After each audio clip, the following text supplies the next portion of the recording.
How to fix the TeraBox app not working. So the very first thing you can do to fix the issue is see if you have the latest version of the app or not. To do that, you may just go to your Play Store and search for TeraBox and look for update.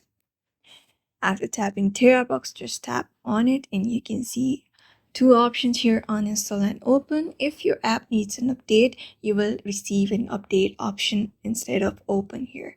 If you see that, just tap on update and wait for the update to be completed and see if that fixes the issue or not.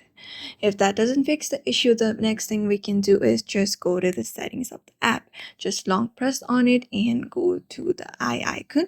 You may just go to your settings and search for apps. Under there, under there, search for TeraBox. After searching for it, just tap on it and you see this usage option. When you scroll down a bit, just tap on storage. After tapping on it here, you can see two options of clearing cache and clearing data.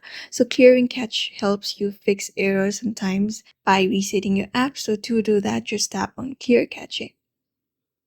After that, even if that doesn't fix your issue, what you can do is just long press on it and uninstall the app.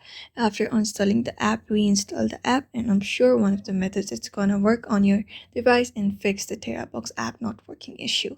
So in this way, you can fix your TeraBox app not working issue onto your device by following the steps. So therefore, I hope this video was helpful to you and thank you for watching this video.